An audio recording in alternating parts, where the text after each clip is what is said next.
At speaking of that, mga bossing, ito na nga, yung sinasabi natin na nakaraan na misdirection. Pakinggan natin yung isang magaling na Duterte vlogger or blogger, yung kanyang nababasa dito sa mga nangyayari na to sa mga kontraktor sa Pilipinas. Social media activists ang umano'y misdirection ng pamahalaan sa issue ng flood controls, samantala nanawagan ng isang retiradong general sa PNP-CIDG na imbestigahan ang mga sangkot. Si MJ Mondehar magre-report.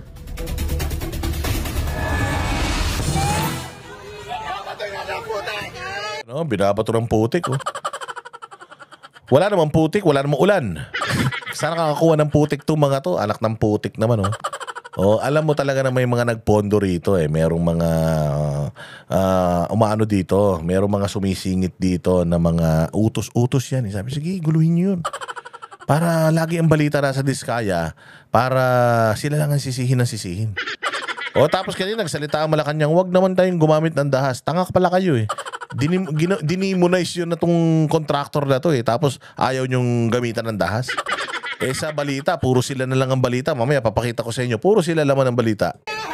Eksena yan, Huwebes ang umaga, September 4, sa gate ng St. Gerard Construction sa Pasig City. Diskaya! Diba? Sisigaw mo, Diskaya ikulong. Pwede ba magkulong ka basta-basta? Putangin. Kung pwede ka magkulong basta-basta, kukulong ko kayo lahat Diba? Bago ka magkulong, kailangan muna ng kaso sa korte. May kaso na ba to sa korte? Kung meron na, antayin natin yung sasabihin ng judge. Walang hiya kayo, gusto niya kagad ikulong, yung mga diktador kayo. Paano maayos ang bansang Pilipinas kung hindi kayo sumusunod sa batas? Nagbabato ng putik at tinawag na magnanakaw ang may-ari ng kumpanya ng sumugod na Disaster at Environmental Group. Hinahanap din nila ang may-ari ng Disaster Environmental Group. May ganun palang grupo, di natin alam. Ilan tong mga to, ang gugulo nyo talaga St. Gerard na si Sam. Wala kayong silbi sa bahay. Imbis naguhugas kayo ng mga pinggan, nag-aaral kayo, nandiyan kayo. Nagkakalat kayo. Dapat talaga tong mga to pagtatadyakan pa uwi. Kaya na kamakailan ay humarap sa Senate hearing kaugnay ng maanumalyang flood control. Pero ayon sa social media activist na si Mark Lopez, may nagaganap na misdirection para ilihis ang galit ng publiko. Doon ako medyo MJ, doon ako medyo nagulat na parang bakit parang yung Philippine state-controlled media ang nagpapakalat ng yun pa PTV, Philippine State-Controlled Media. Tapos ang laman aktivista. Imagine, taxpayers money ang nagpapatakbo diyan, nagpo-propaganda ng ganyan. Parang sinisisi lang yung mga Diskaya. Malalaman nyo na meron talaga silang plano sa mga Diskaya. Kaya mga Diskaya, alam nyo lahat ng mga kaibigan nitong mga Marcos na to, itong uniteam na to, itong partido nila, umanda kayo. Malalagas kayo lahat. Gagamitin kayong gagamitin kayong bala sa kanyon. Ito na isa, kaalyado nila, ginagawa nilang bala sa kanyon. Kanyang balita. Giti Lopez, ginagamit ang issue para ituro lang sa contractors ang sisi. Doon dinadala ang atensyon ng taong bayan na ito lang mga kontraktor ang pinag-iinitan. Kasi itong mga kontraktor na to, yes, may kasalanan niya. Meron yan, may kasalanan mga kontraktor. Kasi naging kasapakat sila sa korupsyon at sa kanila idinaan yung korupsyon. At kumita sila sa mga korupsyon na yan. Nilegalize nila yung korupsyon sa mga amongst themselves So tama lang din. Kaya lang, yung hindi lang talaga natin gusto dito is mga aktivista na to, wala namang nagawang mabuti sa bayang Pilipinas tong mga hayop na ito Naniniwala pa ako kung yung mga gumagawa ng ganyan, yung mga Tricycle Association of Pasig, mga Manggaan Pasig flood victims. Di ba yun sana? Hindi mga aktivista to Ang sinisigaw, Marcos panagutin, Duterte ikulong, ganun Ilan tong mga to? May mga may pananagutan talaga yan. Kailangan nila talagang humarap din sa batas, Pero sa akin, actually sila ang least guilty. Para kay Lopez, mas dapat panagutin ng mga kasabwat sa gobyerno na tinawag niyang real Yes, yung sino ang nagplano nung proyekto at sino ang backer nung construction firm na ito para gawin yung corruption nila. Yun. plunderers at masterminds ng korupsyon sa flood control. Dapat ang pagtuunan natin ng pansin, sino ba sa gobyerno, sino ba talaga ang may sala dito o sino talaga ang mga mastermind nito dahil hindi ito gawain lang ng mga kontrakto. Ayon naman kay retired Air Force General Romeo Poquis, hindi Kongreso kundi PNP-CIDG ang dapat kumilos. Giit niya, kung seryoso ang Marcos Jr. government sa paghahanap ng hustisya, dapat magsagawa na walang tigil na investigasyon at magsampa ng kaso ang mga pulis. Nanawagan din siya sa mga huwes na agad Yun ang problema eh. Si Bongbong, nagkakagulo na itong mga tao. Nagpunta doon sa Cambodia. Namasyal. Hindi, may official visit naman. Ikaw naman, Boss Dado. Namasyal. Umalis na ibang bansa. Akala ko pa naman seryoso siyang ayusin to. Di daw siya aalis hanggat hindi na ayos to. Ang gulo-gulo pa, umalis na.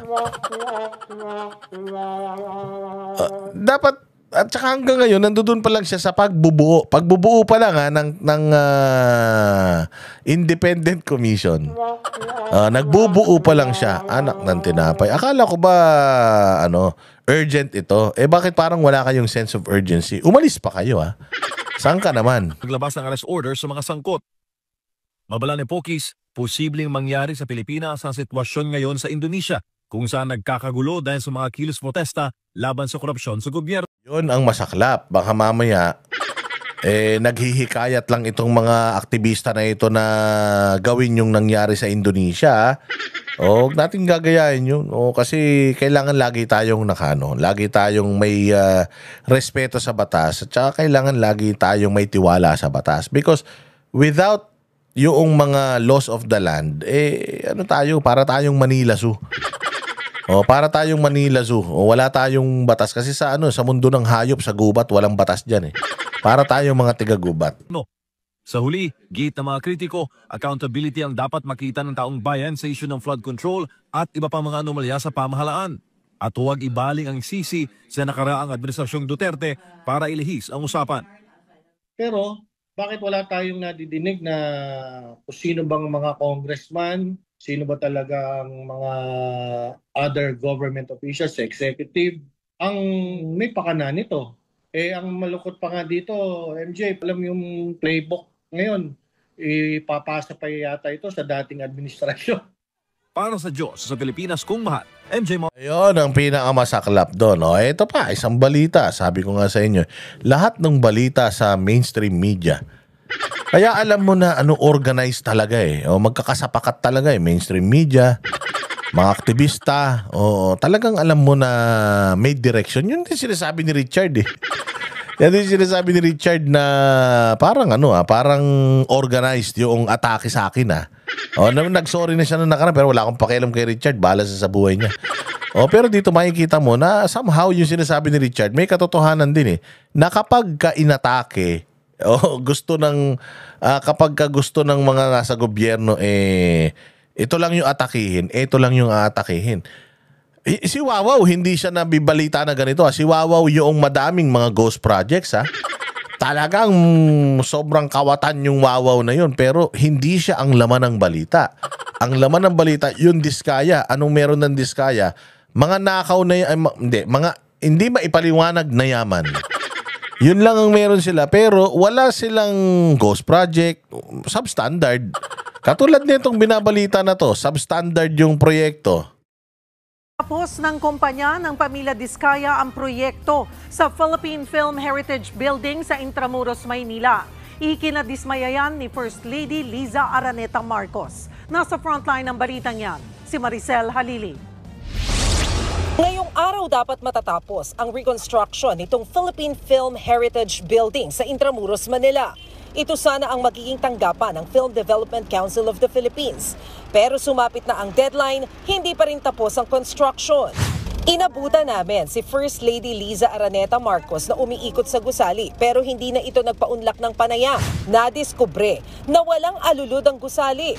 Ang sinima, ginagawa pa rin hanggang ngayon. Ang elevator, hindi pulido ang finishing. Ang ibang silid, cement finish sa halip na naka-tiles. Ang contractor nito, ang Great Pacific Builders and General Contractor Inc. na pag-aari na naman ng mga diskaya. Nako, diskaya na naman. Di ba? Diskaya na naman. Ghost project ba yan? Hindi, substandard. Sabi nila. Sabi nila, substandard. Sino nagsasabi substandard? Abogado. Abogado? Dapat nagsasabi substandard yan, engineer. Di ba? Maintindihan ko pa kung sino nagsabi, ito si engineer ganito. Kasi dapat daw hindi ganito. According dito sa plano, dapat naka-tiles. Eh baka naman mamaya in-approve na budget, hindi talaga naka-tiles yan. Alam mo yun? Kaya sabi ko, ay matindi. Kahit si Claire Castro, gumagawa na siya ng dahilan para talagang ma-highlight etong mga diskaya. Kasi nga, yung diskaya pwedeng idikit sa... Sasabihin na naman, natutong mangurakot yan nung panahon ni Duterte. Pero kaalyado ni Bongbong. Hindi niya mabanggit na kaalyado ni Bongbong to sa politika. Tapos dinidikit niya nang idinidikit sa mga Duterte. Walang Diyos. So dito talaga makikita mo na kawawa kayo mga diskaya kayo. Yung sinapit ni Napoles, sinapit ni Bantag, sinapit ni Teves, sinapit ni Pastor, at sinapit ni Pangulong Duterte. Kung sa kanila nga na mga malalaking tao nangyari yan, sayo pa kaya.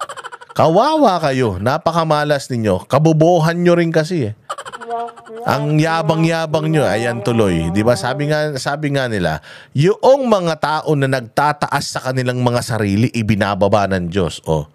Nagtiwala kayo kay Bongbong. Anong ginawa sa inyo ng pinagkatiwalaan nyo? Alyado nyo. Ayan, ginagamit kayo ngayon as diversion for their incompetence. Kayo daw ang may kasalanan ng mga kasalanan nila. Yari kayo. Higit 107 million pesos ang halaga ng kontrata. Dapat lang nilang ayusin. At tignan natin kung ano pa ang magagawa nila. Di pa nga tapos di inaayos. Di ba? Ito, nakita mo si Andanar gumawa ng ganyan? Hindi, di ba? Si Claire Castro lang ang gumawa niyan. Bakit? Kasi nga, ang anggulo nila, ang gusto nila mangyari, galitin, idiin yung mga diskaya. Yun ang plano talaga nila. Makikita mo, lahat ng mainstream media, diskaya. Puro diskaya yan. Walang congressman na pangalan na lumalabas. Walang Zaldico, walang si Romualdez. Walang ganun. Kung wala silang magagawa at lalo itong hindi magiging maganda ang resulta, might as well humarap na lang sila sa kaso. Dismayado si First Lady, lalo't tulong raw sana ito sa film industry.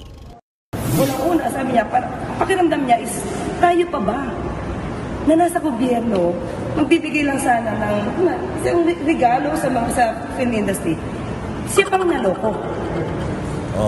Niloloko nyo kasi mga sarili nyo Di ba? Yan sinasabi ko sa iyo, Claire. Tanga kayo Mahina si Bongbong kaya hindi nire-respeto. At saka binigyan niya ng lisensya yung mga yan para manloko Bakit? Inano yan 2020. Wala nang lisensya yan. Tinanggalan na ng lisensya yan nila ng administrasyon ni Duterte. Di ba? Dahil nga ganyan ang sakit ng diskaya na yan, hindi sumusunod sa itinakdang panahon na matatapos yung proyekto. Tinanggalan ng ng lisensya ng administrasyon ng Duterte. Binuhay nyo Kung hindi nyo binuhay yung lisensya niyan, di sana hindi nakakapanalasa yan.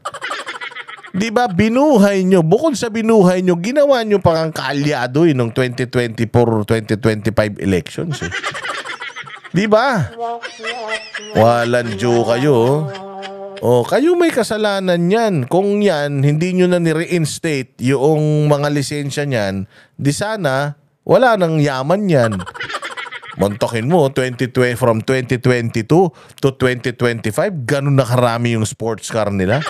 Hindi, sa bagay, yung iba naman daw, pandemic pa nila binili. Hindi ba? So, mas masakit yun. Pero hindi pa po natin nakausap ang Pangulo patungkol dito. Pero definitely, pag nalaman din niya to, magagalit din yun. Magagalit. Tapos, anong magagawa nung galit niya? Wala. Oh, galit lang siya, ganun. Pero may gagawin? Wala. Magbubuo ng boy band para mag-imbestiga. Meron namang ombudsman, meron mas CIDG, meron namang NBI. Hindi ba? Bakit hindi niya utusan yung mga yun? Bakit bubuo pa siya ng sarili niyang pinili niyang mga tao? Bakit? Para yung direksyon ng investigasyon na gusto niyang tahakin, yun ang tatahakin. Patay tayo dyan. Ang inspeksyong ito, patunay na hindi lang flood control projects ang may sabit, kundi kahit ang ibang infrastructure project ng DPWH. Hahabulin daw ng gobyerno ang mga diskaya para ipaayos ito. Iimbestigahan din ang nangyari at posibleng kasuhan ng civil liability at estafa ang kontraktor. Nagbabalita mula sa frontline. O, diba? So, kasuhan nyo na lang kaagad. Bakit kailangan pang gumawa pa tayo ng mga ganitong balita? Sinasayang nyo lang yung ano. Kami ang boses ng masa, hindi natatakot. Katotohanan lang, di kami nalulunod. Walang bahid ng sismis, lahat ay totoo. Kahit sino ka pa, pag mali ka babanatan ka. Walang pinipili kulay, wala kaming kinikilingan. Basta para sa bayan, kami lalaban. Pagdama palapakan, pag mali banatan, di matitinag, di matatakot. Para sa bayan, tuloy ang sigaw. Sa harap ng kamera, walang halong takot. Mga baluktot, lahat kayo'y tutumba. Ang hustisya at totoo, yun lang ang mahalaga. Kahit sinong harang, di kami matitinag. Walang pinipiling kulay, wala kaming kinikilingan. Basta para sa bayan, kami lalaban. Pag tama palapakan, pag mali banatan, di matitinag, di matatakot. Para sa bayan.